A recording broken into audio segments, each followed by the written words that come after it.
مردوں کا اچھائی کے ساتھ تذکرہ کیا کرو، ان کی خوبیاں، بھلائیاں، کمالات بیان کیا کرو، تاکہ دوسروں میں جذبہ پیدا ہو عمل کرنے کا، اپنے آپ کو ان کمالات سے متصف کرنے کا۔ وَكُفُّوا عَن مَسَاوِئ، لیکن جیسے زندوں کی غیبت جائز نہیں ہے، مردے کی غیبت بھی جائز نہیں ہے، بلکہ اس کو مردار بھائی کا گوشت کھانے سے تاکید کیا گیا ہے۔ ان کی برائیاں مت بیان کریں۔ اس لیے میں نے سوچا کہ اس حدیث پر بھی عمل ہو جائے، اس لیے آج میں حضرت کے بارے میں کچھ باتیں عرض کرنے کی جسارت کر رہا ہوں۔ حضرت کے فضائل و مناقب بہت بے شمار تھے، پوری زندگی کا ایک ایک لمحہ درس عبرت ہے۔ آپ کا بچپن، آپ کی جوانی، بڑھاپا، سب آپ کا خاندان اور آپ کے علمی کمالات، عملی کمالات، اخلاق، اگر اس کو بیان کرنے بیٹھوں تو یہ وقت ناکافی ہے۔ اس لیے میں نے سوچا کہ آپ کے کمالات میں سب سے بڑا کمال، سب سے بڑی خوبی جس میں ہم سب کے لیے درس عبرت ہے، وہ بیان کروں، اور وہ ہے آپ کا حسن خاتمہ، اچھی موت۔ دوستو، اللہ تعالیٰ نے اس دنیا میں ہمیں بھیجا ہے اچھے اعمال کرنے کے لیے، ایمان لانے کے لیے، اللہ کی اطاعت کرنے کے لیے۔ کوئی آدمی زندگی بھر نیک عمل کرتا رہے پھر بھی مطمئن نہیں ہو سکتا، اور کوئی آدمی زندگی بھر گناہ کرتا رہے، 80 سال کی زندگی معصیت میں، اللہ کی نافرمانی میں صرف ہو جائے، پھر بھی مایوس نہیں ہونا چاہیے۔ کیوں؟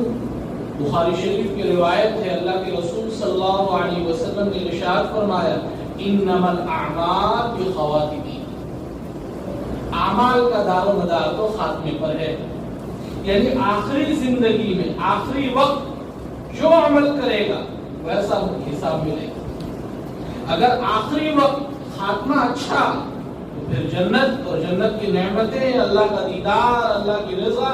اور اگر اللہ نہ کرے اگر آخری وقت کسی کی زبان سے کلمہ کفر جاری ہو گیا، پوری زندگی نیک اعمال کرتا رہا، سب برباد۔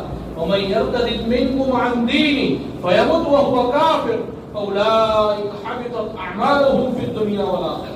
جو آدمی ایمان لانے کے بعد مرتد ہو جائے اور اس کا خاتمہ کفر پر ہو، موت کفر پر ہو، تو دنیاوی زندگی میں جتنے اعمال کیے تھے سب رائے، سب برباد، تہجد بیکار، ذکر و اذکار سب ختم، تلاوت کا کوئی ثواب نہیں، اس لیے کہ مین چیز جو ہے وہ ہے ایمان پر خاتمہ۔ اس چیز نے تو گردن توڑ دی۔ کوئی عبادت گزار اپنے آپ پر مغرور نہیں ہو سکتا، پتہ نہیں کہ خاتمہ کی سال۔ کوئی گنہگار مایوس نہیں ہو سکتا۔ ایک حدیث میں اللہ کے رسول صلی اللہ علیہ وسلم نے ارشاد فرمایا، ایک آدمی بظاہر جنتیوں والے اعمال کرتا ہے، حتیٰ کہ اس کی اور جنت کے درمیان ایک ہاتھ کے بقدر فاصلہ رہ جاتا ہے، تقدیر کا لکھا ہوا غالب آتا ہے، اور پھر وہ جہنمیوں کے اعمال کرنے لگتا ہے اور اس کا خاتمہ کفر پر ہوتا ہے اور اسی کو جائے۔ اور ایک آدمی جہنمیوں والے اعمال کرتا رہتا ہے، حتیٰ کہ اس کے اور جہنم کے درمیان ایک ہاتھ کا فاصلہ، یعنی موت بالکل قریب، لیکن تقدیر کا لکھا ہوا غالب آتا ہے، وہ جنتیوں والے اعمال کرنے لگتا ہے، جنت، خاتمہ جنت۔ پھر کون اکڑے، کون غرور کرے، کون تکبر کرے کہ میری تو اتنی سال سے ماشاءاللہ تہجد فوت نہیں ہوئی، تکبیر اولیٰ فوت نہیں ہوئی، اور ہمیشہ سب اولیٰ میں نماز پڑھتا ہوں، ہر سال اعتکاف کرتا ہوں، اتنے قرآن میں نے ختم کیے ہیں، میں اپنی بڑائی نہیں کرتا، اپنی تعریف نہیں کرتا، لیکن آپ لوگوں کے کون کہہ سکتا ہے؟ اس لیے کہ کس کو پتا کہ خاتمہ کس پر ہو؟ اس لیے ہمارے اسلاف ڈرا کرتے تھے اور ڈرتے تھے۔ سفیان ثوری وفات کے وقت رونے لگے، بیٹوں نے کہا، گھر والوں نے کہا رو رہے ہیں موت گناہوں کی وجہ سے، اور میں ہاتھ میں تنکا تھا، کہا یہ تنکا گناہ میرے نزدیک اس کے برابر بھی نہیں۔ فرمایا اصل تو میں برے خاتمے کے اندیشے سے رو رہا ہوں، اور یہی آیت پڑھی وَمَن يَرْتَدِدْ مِنكُمْ عَنْ دِينِهِ فَيَمُتْ وَهُوَ كَافِرٌ فَأُولَٰئِكَ حَبِطَتْ أَعْمَالُهُم۔ ایک صحابی ابو عبداللہ نام کے گزرے ہیں، ان کے انتقال کا وقت آیا تو رونے لگے۔ آپ کیوں رو رہے ہیں؟ آپ کو اللہ کے رسول نے بشارت نہیں سنائی، خوشخبری؟ فرمایا اللہ تعالیٰ نے جب مخلوق کو پیدا کیا تو ایک مٹھی میں نیک لوگوں کو جو جنت میں جانے والے تھے ان کو ایک دانی مٹھی میں لیا اور کہا میں نے ان کو جنت کے لیے پیدا کیا، اور جو جہنم میں جانے والے تھے ان کو دوسری مٹھی میں لیا اور کہا یہ جہنم کے لیے پیدا کیا۔ معلوم نہیں میرا شمار کس مٹھی میں۔ جب صحابی جیسا صحابی جن کو اللہ کے رسول نے خوشخبری سنائی وہ حضرات ڈرتے تھے تو پھر ہم کس کھیت کے ہوگی؟ آپ کو سوال ہو رہا ہوگا کہ اللہ تعالیٰ نے یہ جو خاتمہ ہے اس کو مخفی کیوں رکھا، چھپا کر کیوں رکھا؟ پتہ ہی نہیں چلے کہ خاتمہ کس پر ہوگا، چھپا کر کیوں رکھا؟ اس میں اللہ کی بڑی، اللہ کا کوئی کام حکمت سے خالی نہیں ہوتا۔ علماء نے لکھا ہے آدمی اپنے احوال کی اصلاح اسی وقت کر سکتا ہے جبکہ اس کے تقدیر کا لکھا ہوا پوشیدہ رہے۔ اس لیے کہ اگر اس کو پتہ چل جائے کہ میرے تقدیر میں تو لکھا ہوا ہے کہ جنت، پھر وہ سست پڑ جائے، عمل نہیں کرے گا۔ یہ انسان کی فطرت، پتہ چل جائے کہ امتحان میں یہی سوال آنے والا ہے تو محنت کرے گا، پیپر میں یہی سوالات آنے والے ہیں جو میں دیکھ رہا ہوں، وہ آگے پیچھے نہیں دیکھے گا، وہی دیکھے، سست پڑ جائے گا۔ اور اگر اس کو پتہ چل جائے کہ یہ آنے والا ہی نہیں تو ہمت ہار جائے گا، مایوس ہو جائے گا۔ یہی انسان کا حال ہے۔ تو اللہ کا کرم ہے کہ اللہ تعالیٰ نے خاتمے کو مخفی رکھا۔ دوستوں میں یہ کہہ رہا تھا کہ خاتمہ بہت بڑی چیز ہے، اسی لیے ہمیشہ حسن خاتمہ کی ہمارے اکابرین نے فکر فرمائی اور ان کا خاتمہ اور ان کے آخری احوال عجیب تھے۔ حضرت بلال حبشی رضی اللہ تعالیٰ عنہ وفات کا وقت ہے، خوشی کے مارے جھوم رہے ہیں اور کہہ رہے واہ دربا، ہائے کیسے مزے کی بات ہے، غدر نلقى الاحبہ، کل تو دوستوں سے ملاقات ہوگی، محبوبوں سے ملاقات ہوگی، محمد و حزبہ، محمد اور محمد کے ساتھ۔ بیوی رونے لگی، کہنے لگی واہ حسنا، ہائے غم، ہائے غم۔ انہوں نے کہا واہ فرحہ، ہائے خوشی کی بات۔ یہ تھا بلال حبشی کا حال۔ حضرت عمر ابن عبدالعزیز کی وفات کا وقت آیا تو عمر ابن عبدالعزیز رونے لگے۔ لوگوں نے کہا آپ نے انصاف نہیں کیا۔ کیسا انصاف؟ سب جانتے ہیں۔ حضرت عمر ابن عبدالعزیز نے کہا کل قیامت کے دن مجھ سے نہیں پوچھا جائے گا یہ رعایا کے بارے میں، مخلوق کے بارے میں، کیا تم نے ان کے ساتھ سلوک کیا۔ پھر عمر ابن عبدالعزیز نے کہا باہر چلے جاؤ، سب کو کہا باہر چلے جاؤ، اس لیے کہ میں ایسی مخلوق کو دیکھ رہا ہوں جو نہ انسان ہے اور نہ جنات۔ اور پھر آیت پڑھی تلک الدار الاخرہ، جس کا ترجمہ یہ ہے آخرت کا گھر انہی لوگوں کے لیے اللہ تعالیٰ کہتے ہیں ہم کر دیتے ہیں جو بڑائی نہیں چاہتے، اور زمین میں فساد اور اچھا انجام تو تقوی والوں کے لیے۔ جب خدام آئے گھر میں دیکھا تو قبلہ رخ لیٹے ہوئے اور جان نکل گئی۔ امام ابو یوسف رحمۃ اللہ علیہ کا عجیب حال۔ امام ابو یوسف وفات کا وقت ہے، بے ہوشی کا عالم ہے۔ ابراہیم بن الجرہ کہتے ہیں میں آیا، آنکھ کھلی، فرمایا ابراہیم بتاؤ۔ اس وقت علمی مشغلہ، مسئلے مسائل پوچھا، بتاؤ پیدل شیطان کو کنکری مارنا افضل ہے یا سوار ہو کر؟ کہا پیدل، کہا غلط، کہا سوار ہو کر، کہا غلط، کہا پھر آپ ہی بتا دیجیے۔ فرمایا جس شیطان کو کنکری مارنے کے بعد دوسرے شیطان کو کنکری مارنی ہو تو وہ پیدل افضل، یعنی پہلے اور دوسرے شیطان، اور تیسرے شیطان کے بعد کوئی کنکری نہیں مارنی ہے تو سوار ہو کر افضل۔ کہتے ہیں ابھی میں باہر ہی نکلا تھا، دروازے پر پہنچا تھا کہ اندر سے رونے کی آواز ہے، انتقال آخری وقت۔ امام محمد جو ہمارے امام ہیں، امام ابو حنیفہ کے شاگرد ہیں، ان کا کیا حال تھا؟ وفات کے بعد کسی نے خواب دیکھا، پوچھا کیا گزری؟ فرمایا وفات کے وقت مکاتب کے مسائل پر غور کرو۔ مکاتب پہلے زمانے میں غلام ہوتے تھے تو آقا ان کو یہ کہہ دیتے تھے اتنا مال دے دو تو تم آزاد، اس کو مکاتب بولتے تھے۔ مکاتب کے مسائل پر غور کر رہا تھا، پتہ ہی نہیں چلا کہ روح کیسے نکلی اور کب نکلی۔ عجیب احوال گزرے، عجیب احوال گزرے۔ مولانا محمد عبد الحق سنبھلی ایک بزرگ گزرے، ان کا حال لکھا ان کو آپریشن کے لایا گیا تو بے ہوش کرتے ہیں، بے ہوش کیا گیا، لیکن تم ذکر و اذکار میں مشغول تھے، ذکر و اذکار میں مشغول، اور وفات سے پہلے ہوش میں آئے اور وہ آخری جملہ پڑھا جو اللہ کے رسول نے آخر میں پڑھا تھا، اللہم بالرفیق الاعلی، دونوں ہاتھ سے اشارہ کیا، اللہم بالرفیق الاعلی، اور انتقال۔ رابعہ بصریہ، سب جانتے ہیں رابعہ بصریہ کا کیا حال، وفات کے وقت کہنے لگی مجھے اللہ کے ساتھ اکیلا رہنا، سب کو باہر کر دیا۔ تھوڑی دیر کے بعد مکان سے آواز آئی، یا ایتھا النفس المطمئنہ ارجعی الی ربک راضیۃ مرضیہ، اے مطمئن نفس روح تو نکل جا، ارجعی الی ربک، لوٹ جا اپنے پروردگار کے پاس، اس حال میں کہ تو اس سے خوش اور وہ تجھ سے خوش، جب میرے بندوں میں شامل ہو جائے، جنت میں داخل ہو جائے۔ مولانا علی میاں صاحب نور اللہ مرقدہ کا کیا حال تھا، جمعہ کے دن انتقال ہوا، جانتے ہیں ہم نے وہ زمانہ پایا، جمعہ کے دن انتقال ہوا، جمعہ کے دن سورہ یاسین شریف کی تلاوت کرتے ہوئے حضرت کا انتقال۔ کہاں تک بیان، مولانا زکریا صاحب جن کے فضائل اعمال ہم پڑھتے ہیں، گفتگو بند ہو چکی تھی، لیکن آخر میں یا کریم یا کریم، او کریم ذات، او کریم ذات کہتے ہوئے آپ کا انتقال ہو۔ دوستو، یہ عاشقوں کی عجیب و غریب احوال ہے۔ ہمارے استاذ محترم حضرت مفتی عبداللہ صاحب مظاہری نور اللہ مرقدہ کی زندگی کے کمالات کیا میں بتاؤں، آخری وقت کی کیفیت میں آپ کے سامنے بیان کرنا چاہوں۔ حضرت کے صاحبزادوں نے خود بیان کیا، فرمایا وفات سے 3 دن پہلے حضرت نے دنیاوی امور سے متعلق بات چیت کرنا بند کر دیا، بات چیت کرنا بند، صرف نصیحت نصیحت نصیحت۔ جب آدمی کو احساس ہو جاتا ہے کہ میں جانے والا ہوں تو وہ پھر دین کی، آخرت کی نصیحت کرنا شروع کر دیں۔ وفات سے 1 روز پہلے اپنے دوسرے نمبر کے صاحبزادے مولانا عبید الرحمان صاحب کو بلایا اور کہا کہ سورہ فجر کی جو آخری آیت ہے میں پڑھ رہا ہوں، صحیح ہے کہ نہیں؟ تو پھر حضرت نے اپنے پرسوز لہجے میں تلاوت کی، یا ایتھا النفس المطمئنہ ارجعی الی ربک راضیۃ مرضیہ فادخلی فی عبادی وادخلی جنتی۔ اور حضرت نے اپنے ایک چھوٹے صاحبزادے کو فرمایا وفات سے 2 دن پہلے، جو سب سے چھوٹا مولانا عبید الحادی جو ابھی سہارنپور میں پڑھ رہا ہے، غالباً ابھی سوم میں عالم نہیں ہوا، عالم بن رہا، اس کو کہا تو ساری کتابیں، لاک ڈاؤن ہے جس کی وجہ سے مظاہر علوم مدرسہ چالو نہیں ہے، تو ساری کتابیں میرے پاس پڑھ لے، میں پڑھاؤں گا تجھے۔